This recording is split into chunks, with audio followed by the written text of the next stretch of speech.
SIR নিয়ে তোলপাড় রাজ্য রাজনীতি, বাড়ছে উত্তাপ। কমিশনকে নিশানা করে একের পর এক তোপ দাগছেন শাসক দলের নেতারা। পাল্টা দিচ্ছে রাজ্যের প্রধান বিরোধী দল বিজেপিও, সে সঙ্গে বিরোধীরাও। এই পরিস্থিতিতে 4 নভেম্বর রাজ্যে এসআইআরের ফর্ম ফিল আপ। এবারে এসআইআরটা ওঙ্কার বাংলার আতশ কাঁচের নিচে। আমরা চুলচেরা বিশ্লেষণ করব। বাংলায় এসআইআর এর দিনক্ষণ ঘোষণা হয়েছে। সোমবার দিনক্ষণ ঘোষণা করে নির্বাচন কমিশন। এরপর মঙ্গলবার সর্বদল বৈঠক ডাকে রাজ্য মুখ্য নির্বাচনী আধিকারিক। এই বৈঠকে সব দলের প্রতিনিধিরাই উপস্থিত ছিলেন। একদিকে নির্বাচন কমিশনের সর্বদল বৈঠক হয়, অন্যদিকে এসআইআর ইস্যুতে নির্বাচন কমিশনকে নিশানা করেছেন তৃণমূলের সর্বভারতীয় সাধারণ সম্পাদক অভিষেক বন্দ্যোপাধ্যায়। কার্যত নির্বাচন কমিশনকে বিজেপির কোম্পানি বলে কটাক্ষ করেন তিনি। এসআইআর করার উদ্দেশ্য কি এদের? আপনি এসআইআর করলে 2021-এর পর করলেন না কেন? আপনি এসআইআর করলে 22-এ করলেন না কেন? নির্বাচন ঘোষণা হবে ফেব্রুয়ারি মাসে, আপনি এসআইআর ঘোষণা করছেন অক্টোবরের শেষে, নভেম্বর থেকে এসআইআর। আর খুব কৌশলগতভাবে অ্যাডমিনিস্ট্রেশনটাকে নিজের হাতে নিয়ে নেওয়া। মানুষ ম্যান্ডেট দিয়েছে মমতা বন্দ্যোপাধ্যায়কে, তৃণমূল কংগ্রেসকে এবং মামাটি মানুষের সরকারকে তৃতীয়বার 5 বছরের টার্ম, 2021 থেকে 2026। সেখানে আপনি এসআইআর করে অক্টোবর, নভেম্বর, ডিসেম্বর, জানুয়ারি, ফেব্রুয়ারি, মার্চ, এপ্রিল 7 মাস নিয়ে নিচ্ছেন। লোকসভার সময় 6 মাস নিয়ে নিয়েছেন। এখানেই তো 13 মাস চলে গেল। সরকারটা কাজ করবে কখন? প্রসঙ্গত, এসআইআর দিনক্ষণ ঘোষণা হতেই মাঠে নেমে পড়েছে সব রাজনৈতিক দল। নিজেদের মতো করে রণকৌশল সাজাচ্ছে সব শিবির। যদিও রাজ্যের শাসক দল তৃণমূল কংগ্রেস ইতিমধ্যেই এক ধাপ এগিয়ে কমিশন ঘেরাও করার হুঁশিয়ারি দিয়েছেন। তৃণমূলের দাবি, যদি একজনও বৈধ ভোটারের নাম বাদ যায় তাহলে 1 লক্ষ ভোটার নিয়ে তারা কমিশন ঘেরাও করবে। এদিকে রাজ্যের বিরোধী দলনেতা শুভেন্দু অধিকারী আবার এই আবহে রাষ্ট্রপতি শাসনের কথা বলেন। সব মিলিয়ে এসআইআর ইস্যুতে উত্তাল রাজ্য রাজনীতি। যদিও এসআইআর নিয়ে আতঙ্কিত সাধারণ মানুষ, বিশেষ করে বাংলার মুসলিম সমাজও আতঙ্কিত। তবে আতঙ্ক ছড়িয়েছে মতুয়া সমাজের মধ্যেও। একদিকে বিজেপি বলছে no SIR no vote. SIR ইস্যুতে একে অপরকে নিশানা করে চলছে কাদা ছোড়াছুড়ি। এখন নির্বাচন কমিশনের দিকে তাকিয়ে সব পক্ষ। ব্যুরো রিপোর্ট, ওঙ্কার বাংলা। এসআইআর নিয়ে রাজ্যের কিন্তু উত্তাপ বাড়ছে। রাজ্যের শাসক দল তৃণমূল কংগ্রেস বলছে যে একজনও যদি বৈধ ভোটার বাদ যায় তাহলে দিল্লি ঘেরাও হবে। আর অন্যদিকে রাজ্যের প্রধান বিরোধী দল বিজেপি, তারা বলছে যে এসআইআর ছাড়া ভোট হবে না। আর 1 কোটি ভোটার বাদ যেতে পারে বলেও এমনটাই আলটোপকা মন্তব্য অনেক বিজেপি নেতা করছেন। এই পরিস্থিতিতে তাহলে কি এসআইআরকে ইস্যু করে রাজ্যের আইন শৃঙ্খলা পরিস্থিতি খারাপ হতে পারে? এই আশঙ্কা কিন্তু অনেকে করছেন। ঠিক এই প্রশ্নটা নিয়ে যাব আমরা সাধারণ মানুষের কাছে। তারা কি বলেন আমার সেটাই শুনবো। দুজনে মিলে ঠিক করবে, আইন শৃঙ্খলা ঠিক থাকবে কি না থাকবে সবটাই তো ওদের উপরে। আমি কিছু আশঙ্কা করছি না। এই ইস্যুটা একটা বোগাস ইস্যু। আইন শৃঙ্খলা যাই হোক না কেন, কিন্তু এসআইআরটা দরকার।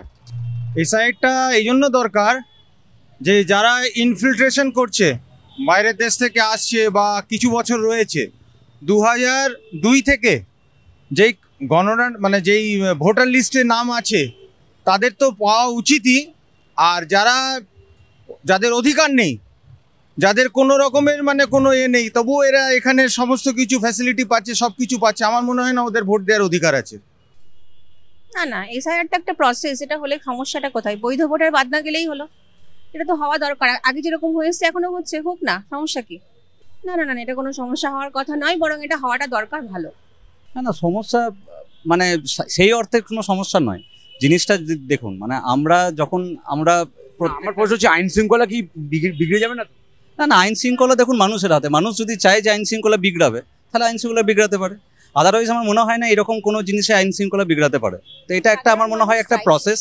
এটা একটা প্রসেস এবং এই প্রসেসে যদি সবাই একটু সহযোগিতা করে তাহলে আমার মনে হয় সেই জায়গাটা থেকে কোনো আইন শৃঙ্খলা বিগড়ানোর কোনো জায়গা নেই। প্রসেসটা আমাদেরই হাতে, আমাদের হাতেই আছে শৃঙ্খলা বিগড়ানোর, শৃঙ্খলাকে ঠিক রাখা। তবে এখন যে সিচুয়েশন চলছে তাতে শৃঙ্খলা বিগড়ে যাওয়ার ঘটনা যদি এখন চারিদিকে মনে হয় আমাদের যে শৃঙ্খলা বিগড়ে যাচ্ছে বা এই জিনিসে কোনো জায়গায় ক্ষতি হচ্ছে, সেই অর্থে মনে হতে পারে যে শৃঙ্খলা বিগড়ে আছে, কিন্তু আমার মনে হয় না তাতে কোনো সমস্যা। একদমই ঠিক থাকবে। এসআই নিয়ে তো কোনো আপনার ঘাবড়ানোর কিছু নেই মানুষের। এসআইটা তো যার 2002 সালের ভোটার লিস্টে নাম আছে তাতে তো কোনো ডকুমেন্টস দেখাতে হচ্ছে না, সুতরাং এটা নিয়ে কোনো রকম আইন শৃঙ্খলা ভঙ্গ হওয়ার কোনো কারণই দেখতে পাচ্ছি না আমি। ঠিক আছে, আমার তো মনে হয় না কোনো আইন শৃঙ্খলা কোনো রকম উচ্ছৃঙ্খল সৃষ্টি হবে। না না, কোনো লাভ নেই কিছু। যারা বাংলাদেশে ঢুকছে ওদের বার করে দিলে আমাদের কোনো অসুবিধা নেই। না না, কিছু হবে না। যারা উর্দু ভাষা তারা যে বাংলাদেশ যে দেশ থেকে সেখানে চলে যাবে, আর কি আছে। যারা এখানকার লোক এখানে বাস করে, যদি রাজ্য প্রশাসন বা প্রশাসন যদি মনে করে বা সাধারণ মানুষ যদি মনে করে যে রাজ্যের আইন শৃঙ্খলা ঠিক থাকবে, তাহলে কিন্তু আইন শৃঙ্খলা অবনতি হওয়ার কোনো সম্ভাবনাই নেই। অর্থাৎ এসআইআরকে কেন্দ্র করে যে আইন শৃঙ্খলা অবনতি হতে পারে বলে যে একটা সম্ভাবনা তৈরি হচ্ছিল, তার কোনো সম্ভাবনাই নেই বলে মনে করছেন বেশিরভাগ সাধারণ মানুষ।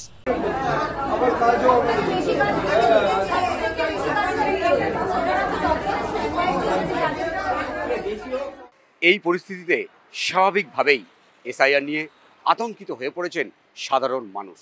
যদিও রাজ্যের শাসক দলের পক্ষ থেকে আশ্বস্ত করা হচ্ছে যে এসআইআর নিয়ে আতঙ্কিত হওয়ার কিছু নেই, যদিও অন্যদিকে রাজ্যের প্রধান বিরোধী দল বিজেপির পক্ষ থেকে দাবি করা হচ্ছে 1,20,00,000 মানুষের নাম বাদ পড়তে পারে। তবে এই আতঙ্কের খবর সামনে আসার পাশাপাশি একাধিক আত্মহত্যার ঘটনাও সামনে আসছে। বুধবার তৃণমূলের সর্বভারতীয় সাধারণ সম্পাদক অভিষেক বন্দ্যোপাধ্যায় আগরপাড়ায় প্রদীপ করের পরিবারের সঙ্গে দেখা করতে গিয়েছিলেন। সাংবাদিকদের মুখোমুখি হয়ে তিনি এনআরসি এবং এসআইআর এর আতঙ্কে ভয় না পাওয়ার জন্য উৎসাহিত করেছেন। তিনি বাংলার মানুষকে আশ্বস্ত করে বলেছেন, তৃণমূল সরকার নিজের বুকের রক্ত দিয়ে বাংলার মানুষকে রক্ষা করবে।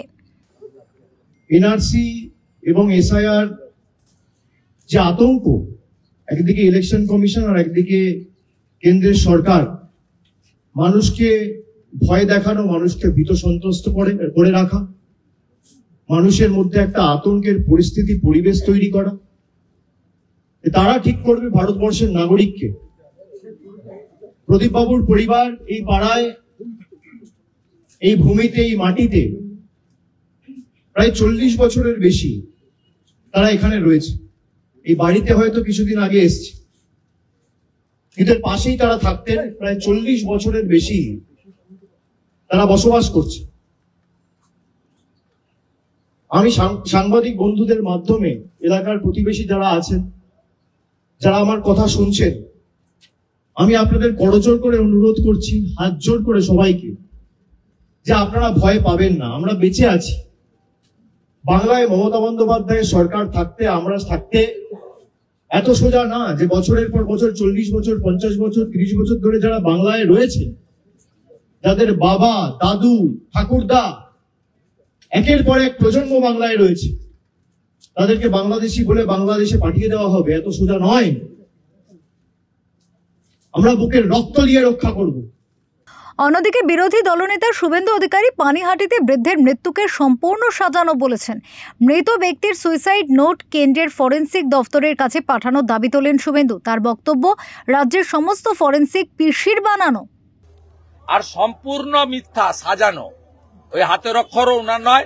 এদের যদি জম থাকে ওই চিঠিটা সেন্ট্রাল ফরেনসিক ল্যাবে পাঠানো। পুলিশ বলছে ফরেনসিক হবে চিঠিটা। ও রাজ্য সরকারের ফরেনসিক, ও সব পিসির বানানো। এখানে কি হয় ফরেনসিক জানে। সেন্ট্রাল ফরেনসিক ল্যাবে হোক এবং হাইকোর্টের তত্ত্বাবধানে হোক, তাহলে দুধ কা দুধ পানি কা পানি হয়ে যাবে। চলমান এসআইআর এর বিতর্কের মাঝে তৃণমূল কংগ্রেসের মুখপাত্র কুণাল ঘোষ অভিযোগ তুলেছেন, 2002 এর এসআইআর এর তালিকা থেকে ভোটারদের নাম তুলে দেওয়া হচ্ছে। কমিশনের নির্দেশ অনুযায়ী 2002 সালের ভোটার তালিকা আসন্ন ভোটার তালিকা সংশোধনের অন্যতম মাপকাঠি। এর ব্যাখ্যা চেয়েছেন কুণাল ঘোষ। 2002 এর ভোটার লিস্টে নাম আছে, এটা তো বলা হয়েছিল যে 2002 এর ভোটার লিস্ট একটা অন্যতম মাপকাঠি। এখন দেখা যাচ্ছে একাধিক এলাকা থেকে অভিযোগ আসছে 2002 এর ভোটার লিস্টে নাম ছিল, কিন্তু এখন 2002 এর ভোটার লিস্ট বলে যেটা ইলেকশন কমিশন আপলোড করেছে তাতে আচমকা নাম অদৃশ্য হয়ে যাচ্ছে।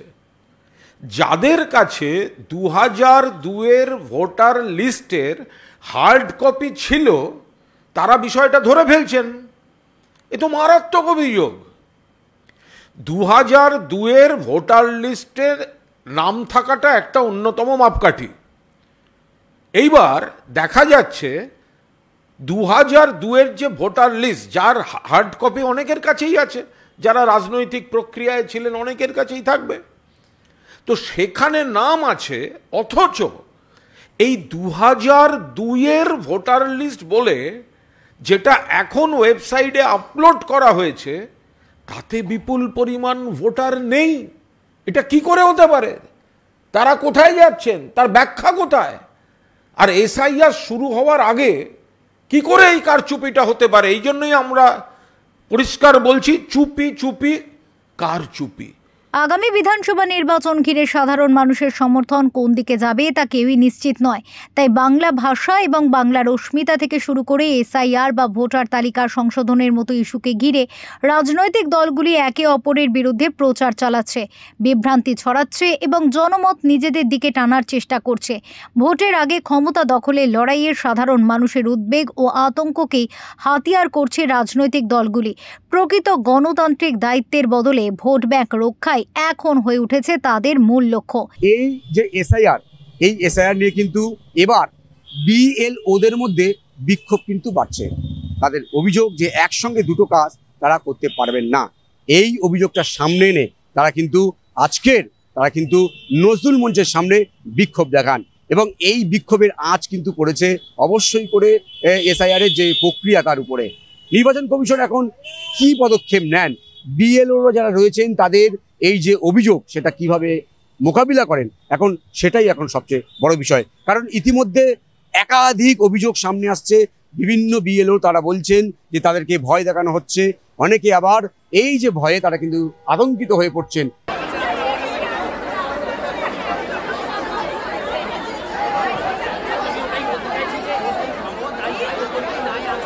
সাংবাদিকদের বলছি, আপনারা যদি বিএলওদের এই অত্যাচারের বিরুদ্ধে সোচ্চার না হন, এরপরে দিন আপনাদেরকে বয়কট করবো আমরা।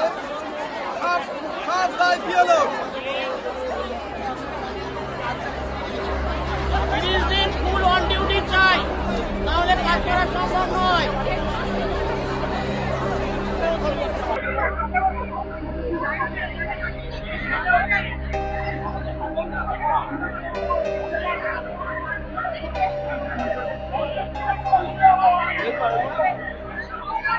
ফর্ম ফিল আপ করে দিতে হবে, এইসবই বাস। আর কিছু জেনুইন যেটা কাজ সেটা করতে হবে বাস, আর কোনো রকমের ব্যাপার না।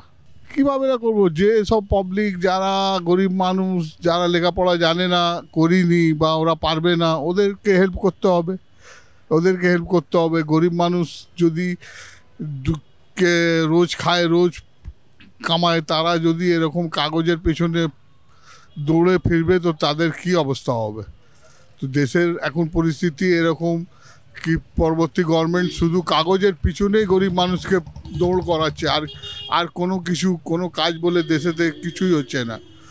তো সেই জন্যেই গরিব মানুষদেরকে হেল্প করবে, আর কি করবে, বাস এই সবই। আর কি করে ইতিমধ্যেই শাসক বিরোধীর মধ্যে চলছে যুক্তি পাল্টা যুক্তি, নিশানা পাল্টা নিশানা, কাদা ছড়াছড়ি। মুখ্য নির্বাচন আধিকারিক কেন্দ্রীয় স্বরাষ্ট্রমন্ত্রী অমিত শাহ বা মোদীর মন্ত্রিসভার সকল সদস্যের বাবার জন্মের সংশয়পত্র আছে তো, প্রশ্ন তুলেছেন তৃণমূলের সর্বভারতীয় সাধারণ সম্পাদক অভিষেক বন্দ্যোপাধ্যায়। জ্ঞানেশ কুমারের বাবার নাম আছে ভোটার লিস্টে, ডকুমেন্ট দেখাতে পারবে? অমিত শাহর বাবার জন্মের সার্টিফিকেট দেখাতে পারবে? প্রধানমন্ত্রী থেকে শুরু করে ক্যাবিনেটে যারা মন্ত্রী রয়েছে, স্বাস্থ্যমন্ত্রী, প্রতিরক্ষা মন্ত্রী, শিক্ষামন্ত্রী, অর্থমন্ত্রী, রেলমন্ত্রী, তার বাবার ঠাকুরদার জন্মের সার্টিফিকেট দেখাতে পারবে? যারা ইলেকশন কমিশনে কাজ করেন দেখাতে পারবেন? স্থানীয় যারা বিজেপির নেতারা যদি এখানে ঢোকেন, ঘিরে ধরবেন এদেরকে, বলবে বাবা ঠাকুরদার সার্টিফিকেট নিয়ে আয়, তারপর প্রচার করতে আসবে। বাবা ঠাকুরদার সার্টিফিকেট নিয়ে আয়, তারপর প্রচার করতে আসবি। বেঁধে রাখবেন গাছে, পোস্টে বেঁধে রাখবেন, হাত তুলবেন না। তৃণমূল কংগ্রেসকে পাল্টা নিশানা করেছেন রাজ্যের বিরোধী দলনেতা শুভেন্দু অধিকারী। নির্বাচন কমিশন গর্তে কার্বলিক অ্যাসিড দিয়েছে, এবার সাপগুলো ছটপটিয়ে বেরিয়ে আসছে। ঠিক এই ভাষাতেই নির্বাচন কমিশনের পাশে দাঁড়িয়ে রাজ্যের শাসক দল তৃণমূল কংগ্রেসকে পাল্টা নিশানা করেছেন রাজ্যের বিরোধী দলনেতা শুভেন্দু অধিকারী। তবু না হলে 12টা স্টেটে হচ্ছে, স্ট্যালিন সাহেবের স্টেটে হচ্ছে,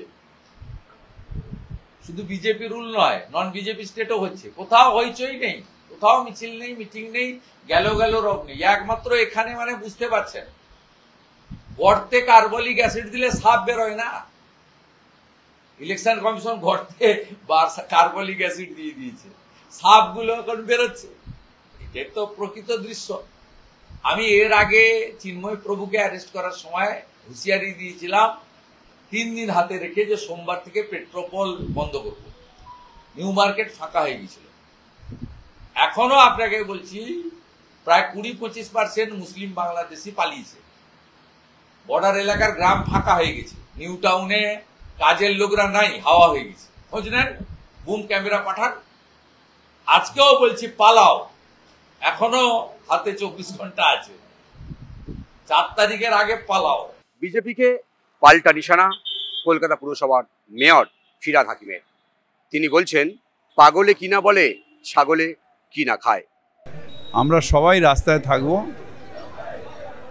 একটাও যাতে জেনুইন ভোটার বাদ না হয় সেটা দেখা রাজনৈতিক দল এবং বাংলার দল হিসেবে আমাদের কর্তব্য। একটা হলো ম্যাপিং ঠিক মতন হয়েছে কিনা। প্রচুর ফ্যামিলি দেখা যাচ্ছে যারা 2002 সালে ভোট দিয়েছে, অথচ যেটা ফর্মটা ডাউনলোড করা হচ্ছে এখন তাতে তাদের নাম নেই। সেগুলোকে বাড়ি বাড়ি গিয়ে সেগুলোকে চিহ্নিত করা এবং বাদবাকি যেটা প্রসেস সেটা ঠিক মতন হচ্ছে কিনা একটু নজর রাখা। পাগল क्या ना बोलता है और बकरी क्या ना खाता है। এসআইআরকে আমরা ওঙ্কার বাংলার আতশকাঁচের নিচে চুলচেরা বিশ্লেষণ করলাম। সাধারণ মানুষ যাতে আতঙ্কিত না হয়ে পড়েন, আতঙ্কিত না হয়ে এসআইআরে অংশগ্রহণ করার আহ্বান জানাচ্ছেন সব পক্ষ। সাধারণ মানুষ আতঙ্কিত না হয়ে যদি এই এসআইআরে অংশগ্রহণ করে তাহলে কিন্তু সুষ্ঠুভাবে সম্পন্ন হওয়া সম্ভব। রাজ্যের আইন শৃঙ্খলা পরিস্থিতি কোন দিকে যাবে সে নিয়েও কিন্তু অনেকে প্রশ্ন তুলতে শুরু করেছে ইতিমধ্যে। তবে এসআইআর সুস্থভাবে সম্পন্ন হোক এটা চাইছে বিভিন্ন মহল। ক্যামেরায় সন্তোষ রায় ও রবি দত্তের সঙ্গে বিশ্বজিৎ হালদার, ওঙ্কার বাংলা।